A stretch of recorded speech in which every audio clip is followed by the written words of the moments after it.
My name is Paul Hellyer, and I am a former Minister of National Defence for Canada.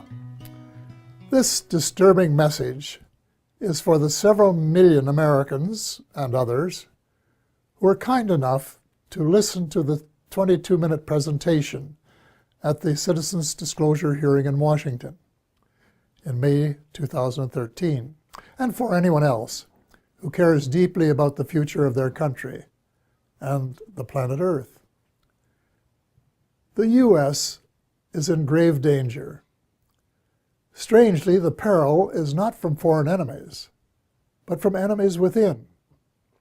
So I beg you to listen to a summary of the major problems, followed by some suggestions as to how the U.S. might be recaptured by loyal Americans, to the enormous relief of friends who have been watching helplessly from the sidelines.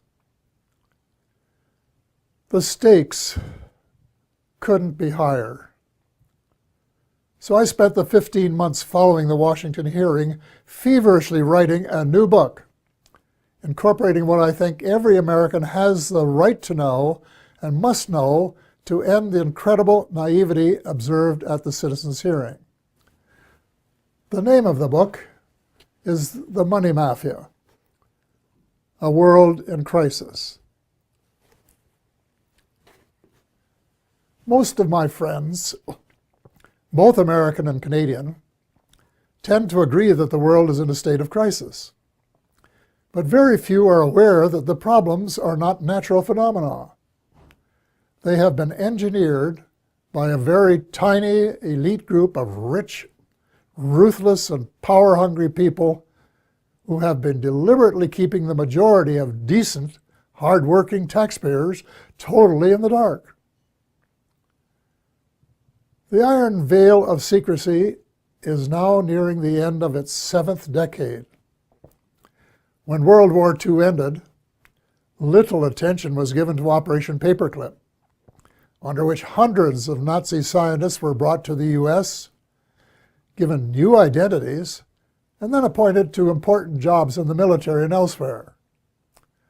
Some of them would have been aware of UFOs and the ET presence from their experience in working with them in the 1930s. The American military began to take the subject more seriously after retrieving one of the vehicles that crashed near Roswell, New Mexico, on July 4th, 1947, and decided to back-engineer its technology, which was light years more advanced than anything that we had known. On Tuesday, July the 8th, 1947, at 11 a.m. Mountain Time, Roswell Airfield Commanding Officer Colonel William Blanchard announced in a press release the recovery of a flying disc. That was the truth. Later that same day, at approximately 4:30 p.m. Central Time, Brigadier General Roger Ramey, commander of the 8th Air Force and Blanchard's supervising officer, presented to the press an alternative story. He claimed the Army had recovered a Rowan target device suspended by a neoprene balloon. That was a lie. In fact, it was the cornerstone lie of what was to become a cult of lying and disinformation that is still United States policy today, 68 years later. In my brief address to the Citizens Disclosure hearing, I said that the United States and much of the Western world is ultimately controlled by an unelected, unaccountable cabal. Its apex is the banking and financial cartel, followed by the oil cartel, the CEOs of the largest and most powerful transnational corporations, major intelligence agencies, including the CIA, the FBI, and the NSA, and a major slice of the U.S. military. Their collective power and influence is incalculable, and it is their plan for the U.S. and the rest of us that is so alarming. Their plan is an empire greater in size and power than any empire before it.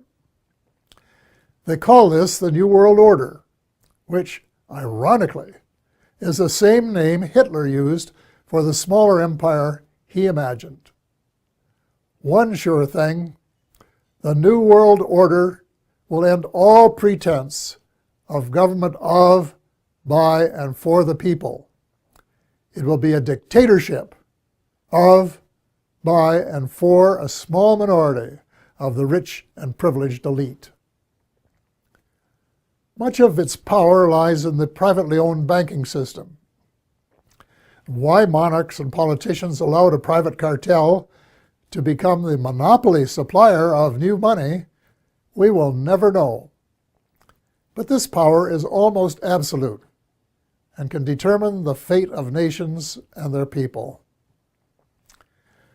A system where nearly all money is created as debt, and debt that has to be repaid with interest, but where no one creates any money with which to pay the interest, is a dead end that leaves debtors with no alternative but to borrow the money to pay the interest and go deeper and deeper into debt. It's so wildly absurd that a grade 10 student would only need a few minutes to recognize it as one giant Ponzi scheme. Banks can invest $5 million and leverage it to create $100 million in loans that have to be repaid with interest.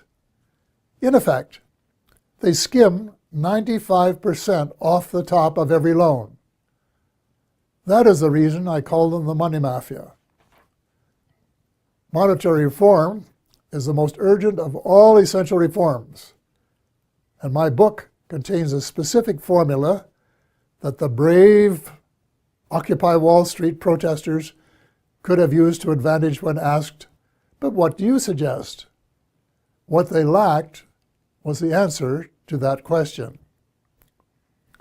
If about 99% of the population don't understand a deception that has been responsible for the Great Depression of the 1930s, the terrible recessions of 1981-82, 1991, and the Great Recession of the 21st century, it's not too difficult to understand why there are so many skeptics about UFOs and their occupants, even though several species have been visiting planet Earth for thousands of years.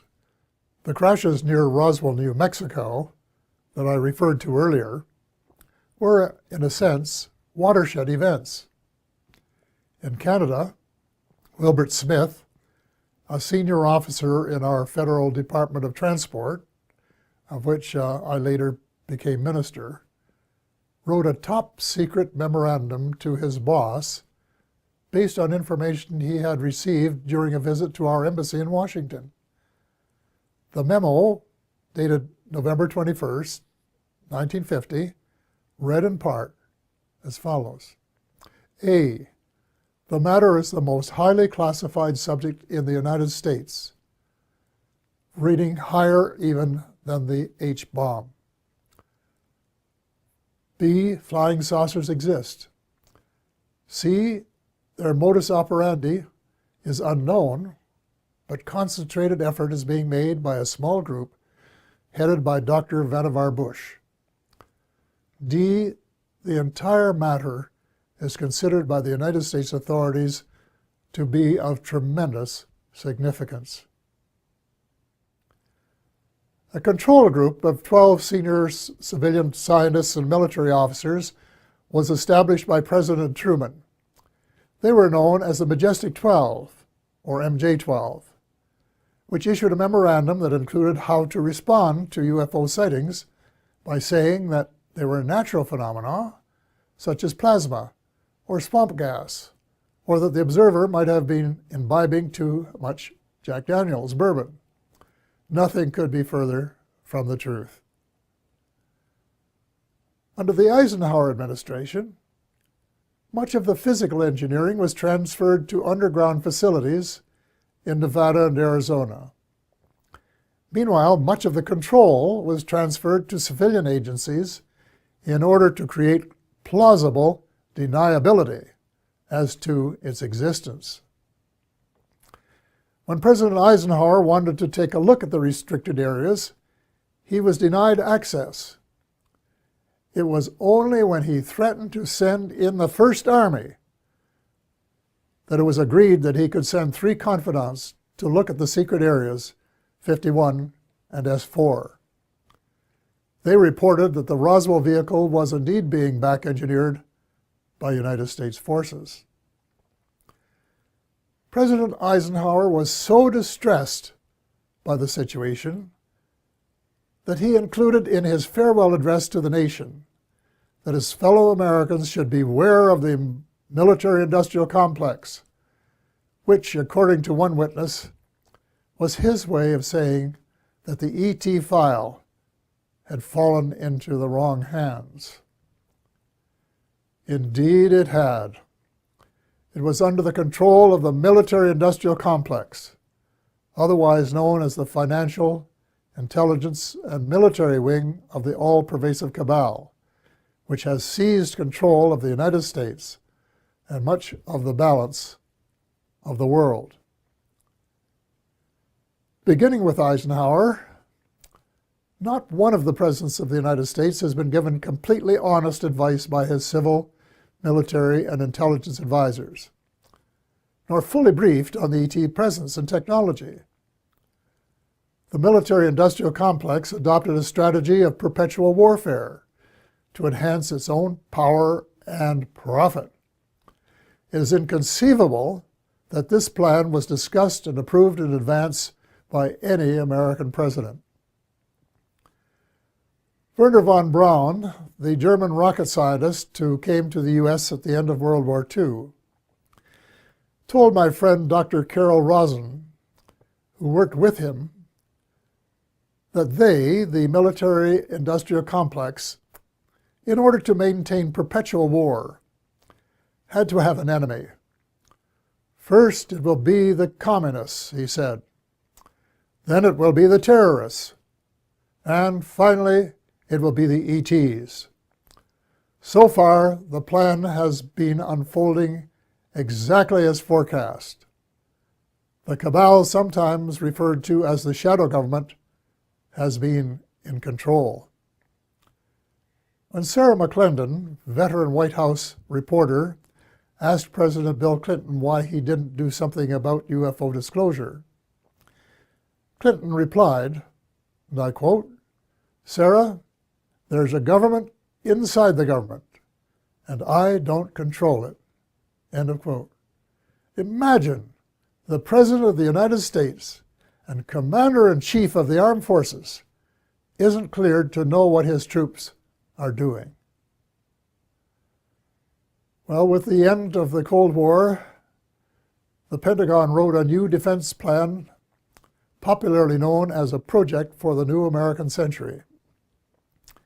It was very far-reaching and involved conquest of much of the world by financial or military means, whichever was easiest. The document, which very few people were aware of, admitted that it was so far-reaching that it might be too much for Americans to swallow in the absence of some catastrophic and catalyzing event like a new Pearl Harbor. Well, Lady Luck appeared to be on their side in the form of September the 11th, 2001. Amateur foreign pilots trained in the U.S. allegedly hijacked planes and flew them into the sides of the World Trade Towers 1 and 2, and then into the Pentagon. Later in the day, the buildings collapsed. President Bush declared war on the terrorists and invoked the provisions in the North Atlantic Treaty, under which an attack on any one country is considered to be an attack on all. The reaction was unprecedented since the outbreak of World War II and the later attack on Pearl Harbor. The English-speaking world, in particular, was incensed, and a high percentage of Americans were prepared to nuke the perpetrators. Defense Secretary Donald Rumsfeld soon announced that, quote, "that means war against Iraq," end of quote, even though there was absolutely no evidence of Iraqi complicity, none whatsoever. Although most Muslims had been sympathetic to the U.S. in the immediate aftermath of 9/11, as soon as the bombs started dropping on Baghdad, moderate Muslims by the thousand were so outraged and overcome by hate that they opted for a terrorist response. From that day on, it would be difficult to find a terrorist who did not have "Made in the USA" etched on his or her soul.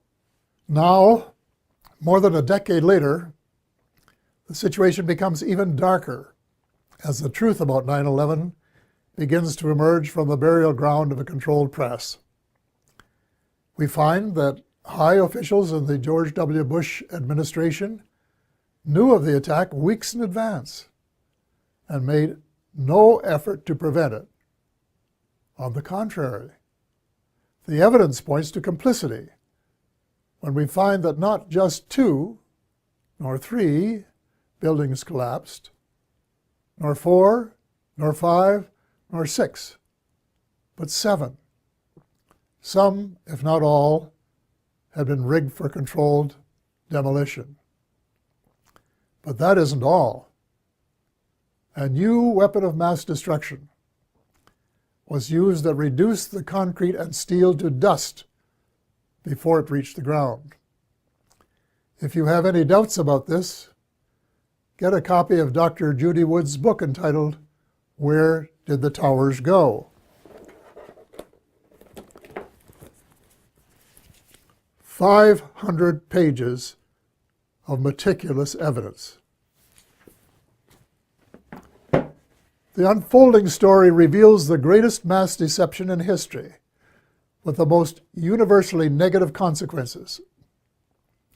Far more important than the long lineups for security checks at airports. We have been stripped of our civil rights one by one, including, I regret to say, habeas corpus, reversing 800 years of progress. Country was set against country, religion against religion. Words like peace and negotiated settlement, which had been possibilities before 9/11, were lost in the jungle of lies. The cabal, also known as the military-industrial complex, was not interested in a just settlement. It wanted perpetual war, and that was what its heinous deception achieved. It also robbed the once great United States of America of its last vestige of moral leadership. Worse, by invoking NATO, it transformed a defense alliance into a US-led task force. And by recruiting former countries from the Soviet Union, an obvious provocation to Russia, it has managed to create rumblings of a new Cold War. The danger lies in the fact that the New World Order is not limited to old boundaries and concepts of empire, and we seem hell-bent toward a third world war. Horrible beyond human imagination. It must not be allowed to happen. Almost every president since Eisenhower has been under the control of the cabal, and President Obama, regrettably, has been no exception. Before he was sworn in as a new president, I saw a picture of his economic advisors, and I said, uh-oh, the same old gang who permitted the Bush recession. Nothing will change. Then when the president persuaded innocent allies to join in a second unwinnable war in Iraq, and a senior U.S. military commander confirmed that it would take several years to win, it was obvious that President Obama was playing the military-industrial alliance game, and that it would be the only winner. Extreme Islam is an ideology, and it can't be killed by smart bombs. Most ISIS recruits begin as young idealists who are repelled by the way the world is being run. and are looking for a better way. Any effective strategy must be to win their hearts and minds, and not just to kill them and make them martyrs to a cause. Step number 1 is to convince President Obama that the policies of his predecessor benefit no one but the arms manufacturers. So all non-Muslim members of the coalition should withdraw from the war against the Islamic State and begin to reverse all of the wrongs committed by the West in recent years. Hate him or love him, President Obama is the only person in the world with the power to lead a penitent United States and its misled allies in the moral and spiritual revolution essential for a world of peace and justice, where the human species has a fighting chance to survive. The transformation has to be reversible before the next U.S. presidential election, which could be the point of no return. Ultimately, the Muslims must be allowed to settle their own problems. Before 9/11, Iraq was a Sunni dictatorship that treated its Shia brothers and sisters badly. The U.S. deposed Saddam Hussein and established a new Shia majority that treated its Sunni minority unfairly. The seeds of further conflict were born. The Muslims must resolve their age-long differences as Christians and of different denominations have recently been able to do. Perhaps the United Nations might be invited by the Muslims to convene a meeting of both temporal and religious leaders in search of a better way of settling grievances and differences. Meanwhile, it's time that all the Abrahamic religions, Christianity, Judaism, and Islam, kissed and made up. I was in my 80s before I knew that Allah was my God. My guess is that the majority of Christians are equally ill-informed. And the Israelites should start treating Palestinians as the blood brothers that they really are, instead of as inferior beings. It is wise to remember that the original covenant with the Creator applied to all of Abraham's children, and not just to the favored few. The bottom line is that the use of drones, suicide bombs, and crushing military superiority on the part of Christians, Muslims, and Jews are all prohibited by their holy books. The next step is to persuade all the major religions to practice the one principle that they have in common, which is to treat others the way they would want to be treated if the roles were reversed. Universal practice of the Golden Rule would transform the world. I get hundreds of emails from decent Americans and like-minded individuals in a dozen countries who want nothing more than the end of militarism and a massive shift in priorities toward universal peace and justice. Quite a few are involved in small projects that are making a significant difference at the micro level. But most of them are realists and recognize that the cabal doesn't want peace and justice. It wants power, wealth, and empire. So what can an individual do in the face of unprecedented power and wealth? The cabal, headed by the banking cartel, has almost unlimited financial power. But we, the people, have the numbers and must combine our limited power to form a critical mass that can move mountains. There is no guaranteed formula, but an educated guess would be that if 5 million decent and determined Americans got a copy of The Money Mafia, A World in Crisis, read it carefully, and then actively supported the comprehensive action plan set out in it, a miracle could happen. Each one of the 5 million would have to write a personal letter to the president, their senator, and their congressperson, demanding action forthwith in each of the critical areas in the same spirit of bipartisanship that would be expected in a war to save the world, which is exactly what is at stake. I am not going to repeat the list of essential reforms here, except for a few key items. The U.S. should play a leadership role in ending the private bankers' monopoly to print money. Actually, it isn't really money, it's just credit created out of thin air, a computer entry, and restore some of the power to the people that is rightfully theirs.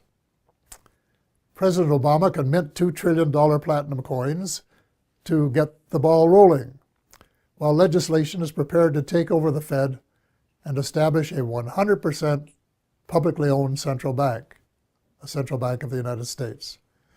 There cannot and will not be peace and justice on earth while the Fed continues to exist.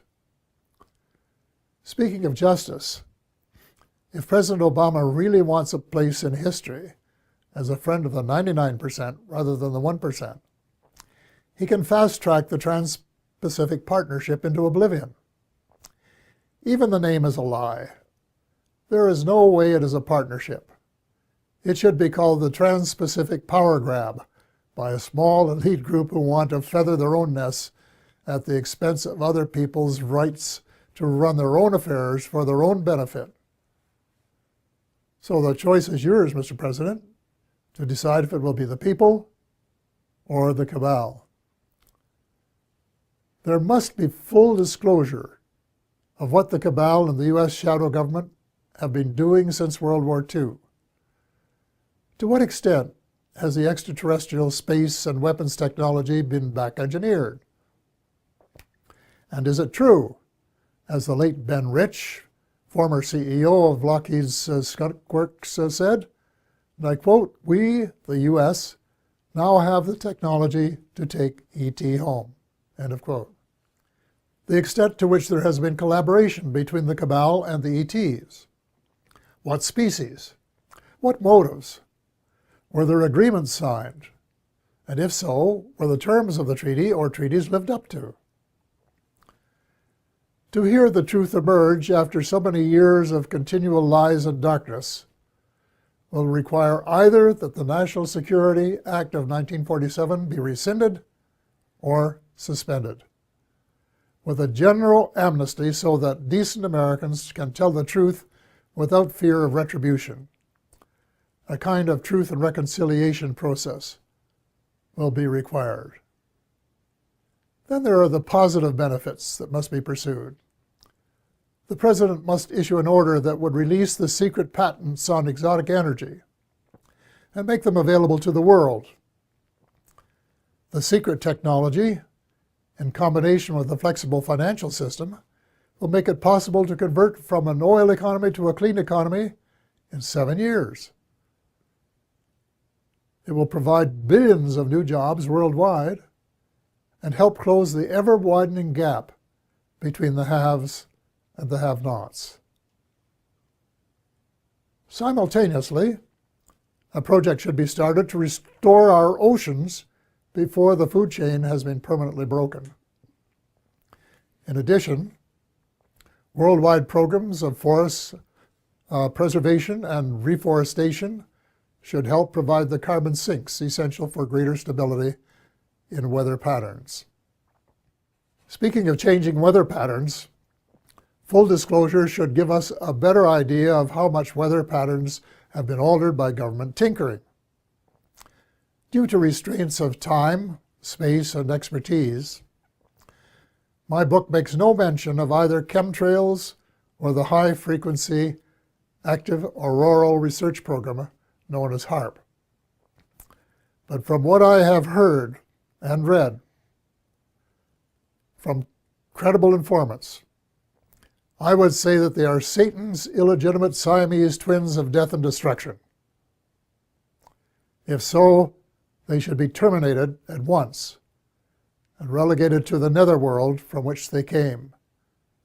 And before the people of the world become aware and launch a $10 or $20 trillion class action suit against the United States Air Force, its contractors, associates, and suppliers. A visit to the battlefields of World Wars I and II in November of last year affected me profoundly. The slogans were everywhere. Never again. We had seen the horror of man's inhumanity to man, which was sordid beyond belief. Yet as I reflected on the real world of today, I thought that the millions who gave their lives had died in vain. Even before the Second World War was over, a group of greedy, self-centered men were plotting the next round, and they have been working assiduously at their plan. The same symptoms of mass unemployment, poverty, and seeking military advantage have been replicated. But the next time, we would start off with weapons of mass destruction just in their infancy then. The next time, it is not just supremacy that is at stake, although there are some who think so. It is the survival of the human species that is at stake. God will not be mocked. We have been given the choice of making our planet uninhabitable, as we have been told some other species have done. Or we can move in the opposite direction of peace, love, justice, and cooperation for the betterment of all, rich and poor alike. We have been given a few months, not years, to change course before it is too late. The choice is ours. We are the ones who are destined to write our own history.